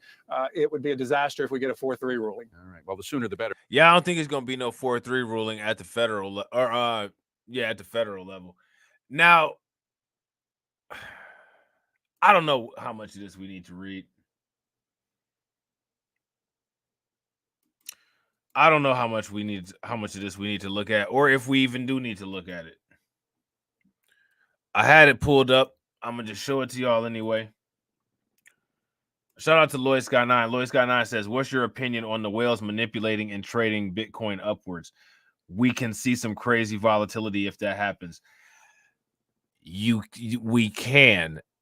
And the thing that's interesting about it is, if you want to try to circumvent that volatility, one thing to consider would be to consider not directly investing in Bitcoin if you feel that the whales are going to interfere with the price volatility like that. You can hedge some of that volatility risk by using derivatives like futures. You know what I'm saying?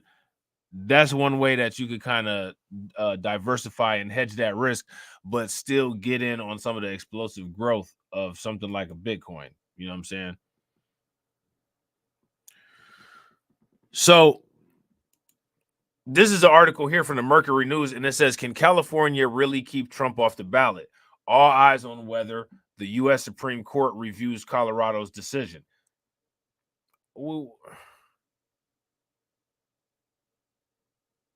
Back in September, Assemblyman Even Lowe of San Jose and 8 other state lawmakers asked the Attorney General to determine whether the U.S. Constitution's 14th Amendment bars former President Donald Trump from the ballot for having engaged in insurrection.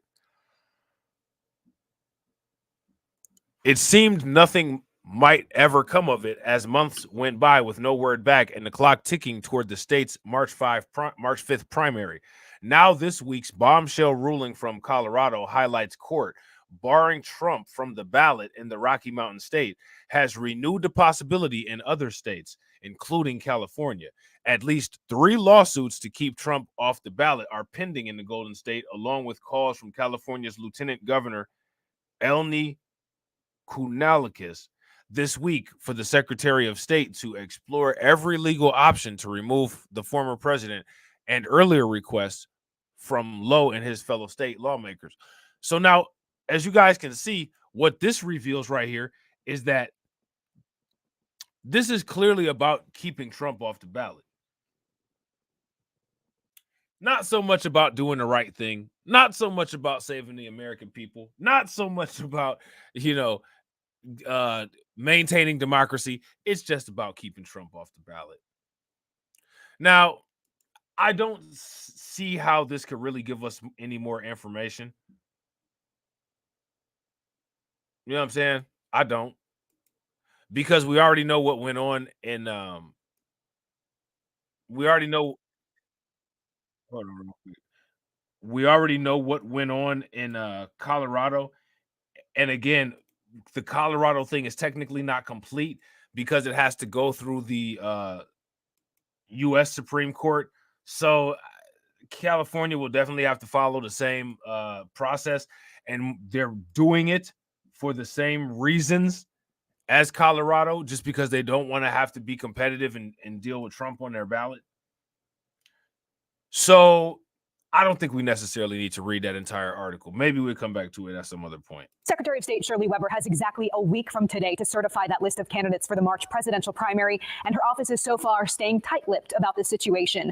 Lieutenant Governor Eleni Kounalakis urged her to explore all legal options to keep him off the ballot after Colorado made this move because of Trump's role in the U.S. Capitol riots in 2021. Kounalakis said the Constitution prevents insurrectionists from running for president. State lawmakers on both sides of the aisle, though, say California's Secretary of State does not have the power to block him from the ballot. But Democrats want to do something about that, while Republicans say the action is dangerous. My message to the Secretary of State is for her to stay committed to her duty in her job and to not play political gamesmanship, which is what the Lieutenant Governor invited her to do. It is extremely reckless and not consistent with our jurisprudence to have a one person remove another from the ballot. The only question you have to ask is, do you believe Donald Trump committed insurrection or rebellion or gave aid and comfort to the enemies that did do that? And I think for most Americans, I think the answer is very clearly yes. And in California, there's a case called Keys v. Bowen that very clearly stated that under California law, the Secretary of State does not have the authority to determine eligibility for president, including under residency, under age. But this would also apply to the 14th Amendment, Section 3. And so for the Secretary of State to be able to remove Donald Trump from the ballot, you would have to change the legislation first, and that is what I'm proposing. Again, the Secretary of State's office has not yet publicly commented on any of this. Another state leader who is not commenting on this, Governor Gavin Newsom. Back to you. Senator Dave Min plans to introduce that bill to give the Secretary of State more power in this situation when lawmakers return to Sacramento next month. And that bill would likely not take effect until after the March primary election. So as you guys can see, this is an example of them just making up things in order to be able to get what they want. You know, nobody's surprised by this. So now we're going to get into talking about your boy Rudy Giuliani. And Rudy Giuliani is really going to have that hair dye running down his face when he see everything that he got coming at him. Y'all remember when Rudy Giuliani had all that hair dye running down his face looking crazy as hell? Who remembers that? If y'all remember that, give me a thumbs up. If y'all don't remember, give me a thumbs down.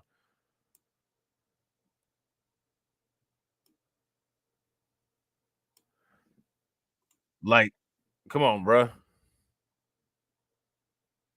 Got all that damn money. You're sitting there looking crazy. So we're going to take a look at this video real quick right here.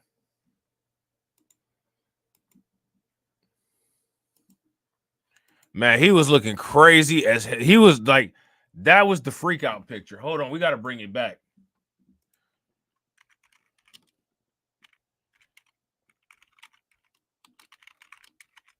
That's crazy. Now talking about somebody that need to get sued.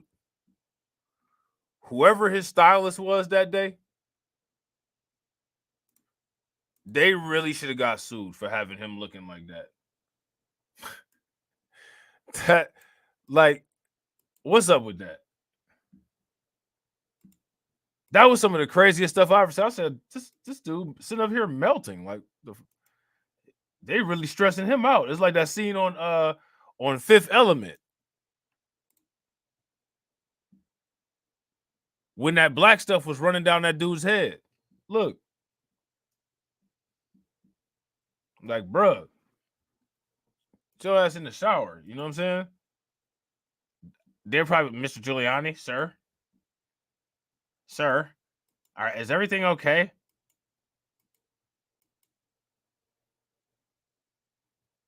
He looked like he's taking this shit so damn hard, the shit just decided to start running down his face. This picture right here, really crazy. Look at this. Why they do him like that? Oh, why they do him like that? That's one of them pictures when you sharted. When you farted and like a little bit came out and you don't have no other change of pants or nothing like that, you be sitting there looking like that. Oh, shit. You know what I'm saying? One of them wet ones.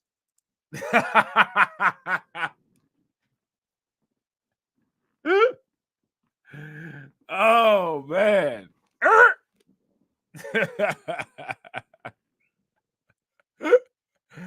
Why you treat me so bad? My hair dye running down my face. He think he's slick in this picture right here.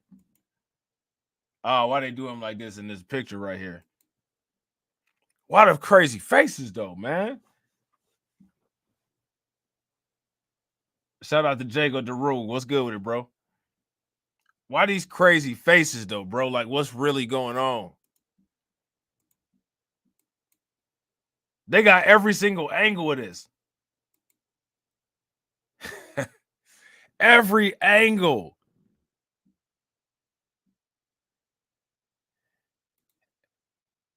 That's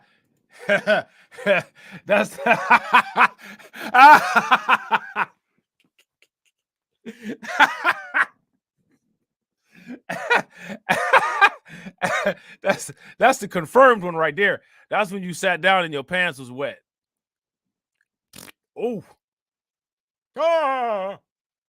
You know what I'm saying? That's the face.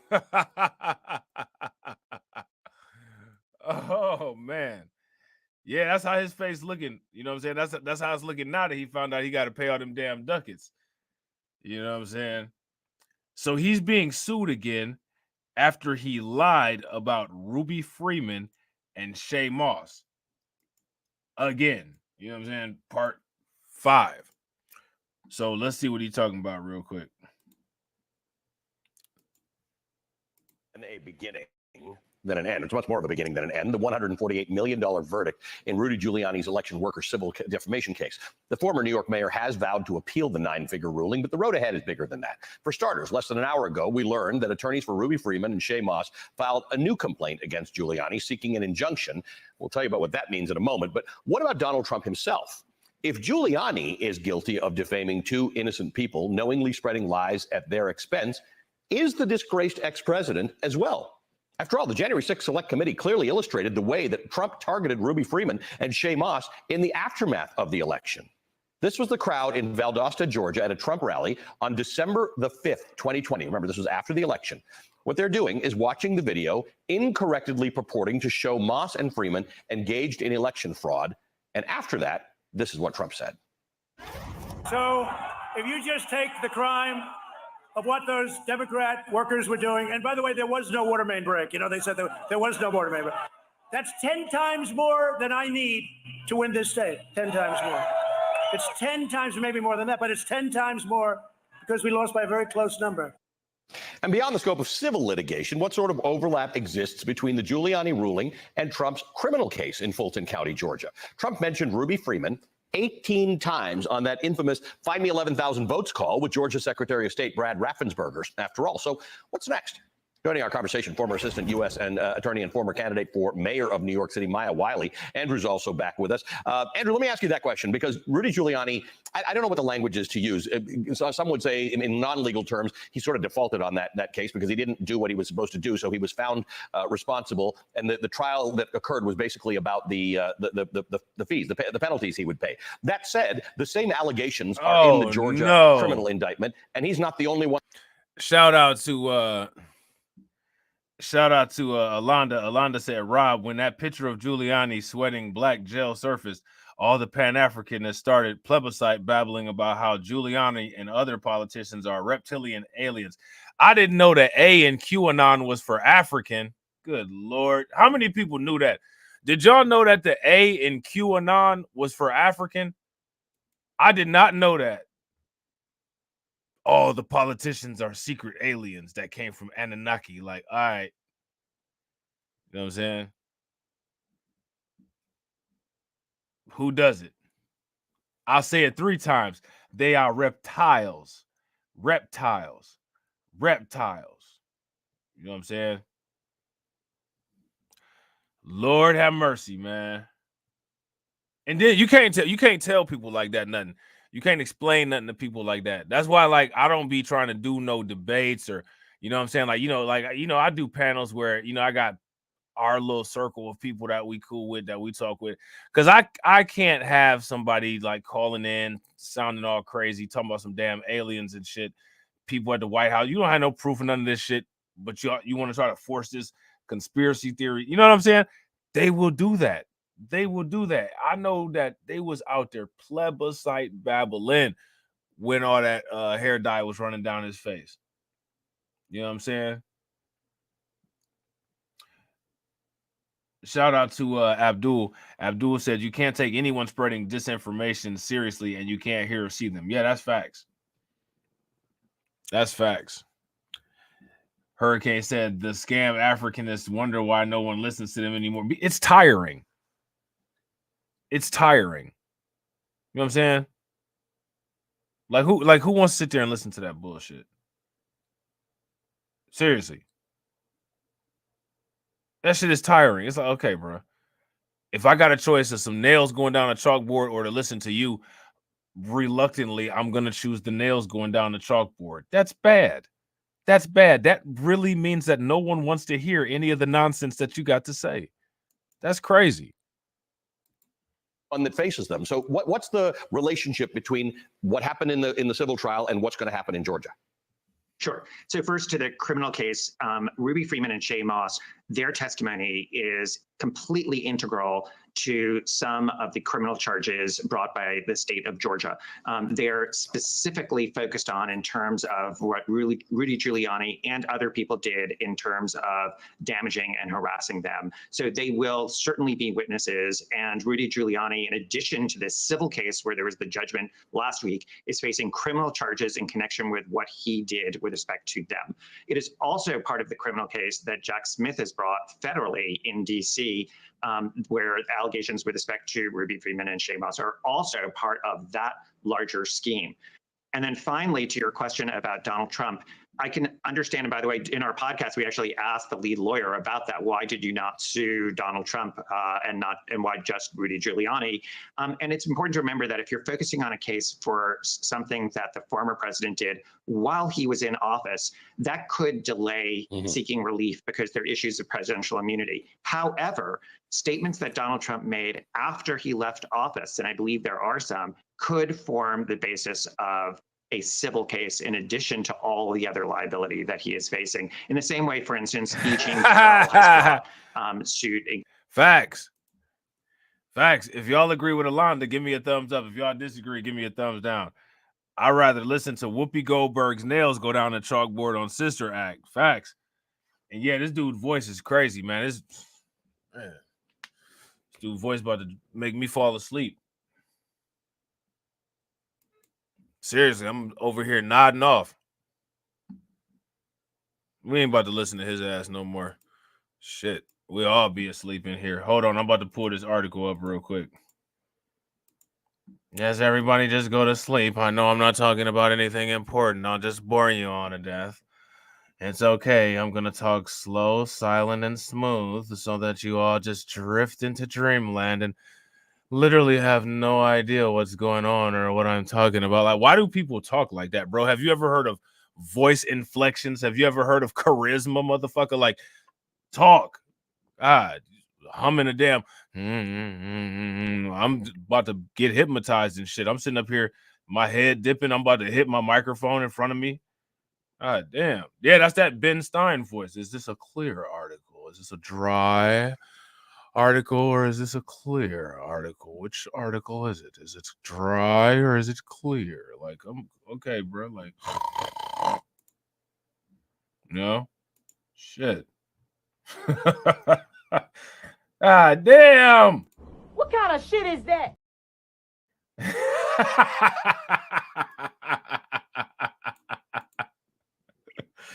Oh man. Rudy Giuliani about to lose 148 million ducats after this defamation verdict, man. New York City's former mayor is broke amid his legal woes, according to a new filing. He is not broke. He is lying because he wants to save them ducats. His suit look like it's fitting him kind of snug. Boy been eating. That boy ain't been trying to budget the vending machine. You know what I'm saying? Oh, man. Embattled former New York City Mayor Rudy Giuliani is broke, according to a new court filing. Giuliani filed for bankruptcy on Thursday, just days after being ordered to pay $148 million in a defamation lawsuit from 2 Georgia election workers who said his lies put them in fear for their lives. The whopping judgment is the biggest debt listed on Giuliani's bankruptcy filing, which lists nearly $153 million in money owed. No person could have reasonably believed that Mayor Giuliani would be able to pay such a high punitive amount, said Ted Goodman, a spokesperson for Giuliani, in a statement. The bankruptcy filing, however, is unlikely to dissolve the $148 million because the law doesn't allow debts that come from willful and malicious injury to be erased. Giuliani faces a torrent of legal and financial trouble, much of it, but not all, stemming from his lies about the 2020 election. His most prominent client, former President Donald Trump, has reported not been paying up the millions of dollars that Giuliani believes he's owed, according to the New York Times. Trump instead hosted 100,000 per plate fundraisers on Giuliani's behalf to help pay for the former mayor's legal bills. These people have the grift down to the science. I'm not going to pay you back, but I'm going to serve a bunch of flavorless casserole and spend all of the money that I make on this casserole to give you a few little dollars to help you recoup the money that I owe you. That's crazy.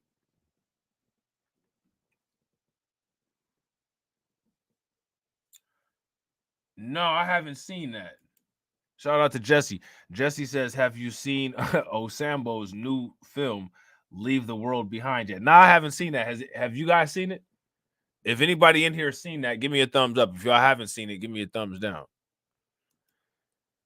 Giuliani's bankruptcy filings estimate his assets to be between $1 million and $10 million.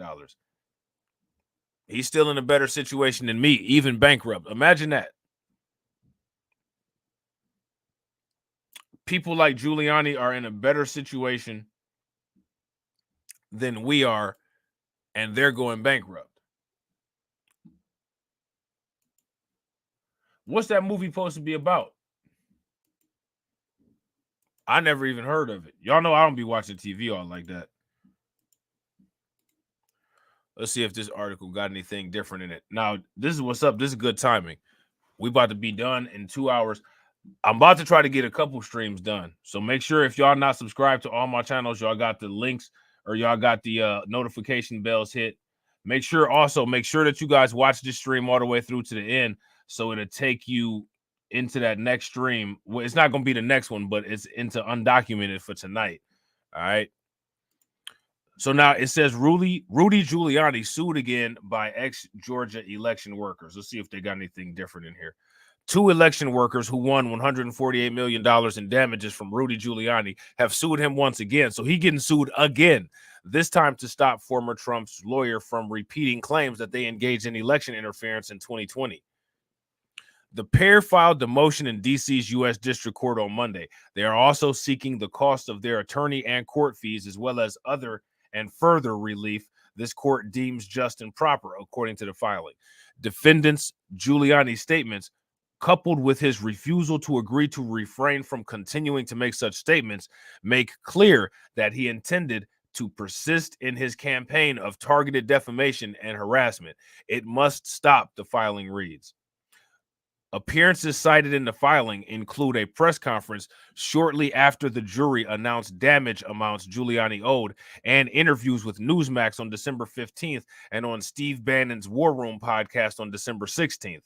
Never did any of those jurors see a single piece of evidence that many Americans have seen about how these women acted that would have been totally contrary to the unrebutted, uncorroborated testimony. It's a sham of a trial, Giuliani said on the podcast, according to the filing.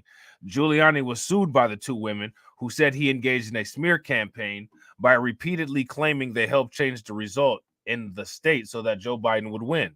Giuliani shared a video on social media of Freeman and Moss processing ballots in Atlanta on November 3rd of 2020, alleging that they were processing fake ballots. I mean, how can you just do that? How can you just post some shit up and say that this is what it was and it wasn't, and you don't even know?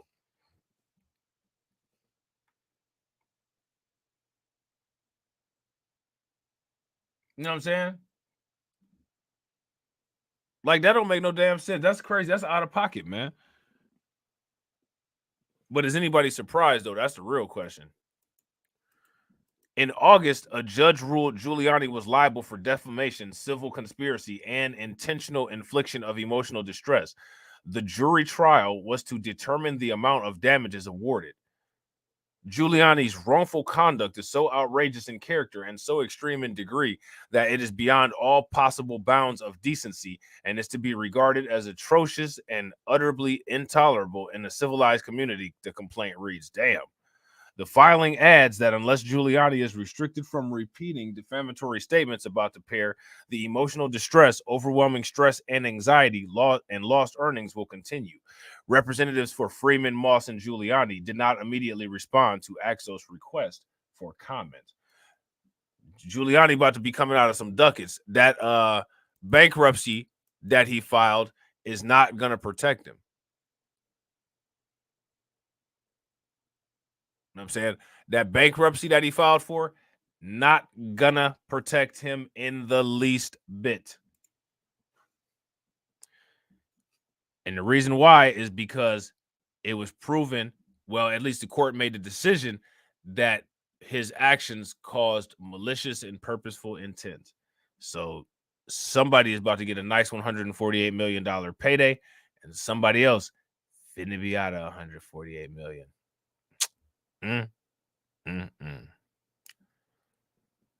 So, ladies and gentlemen, players and pimps, like I said, I really appreciate each and every one of you guys.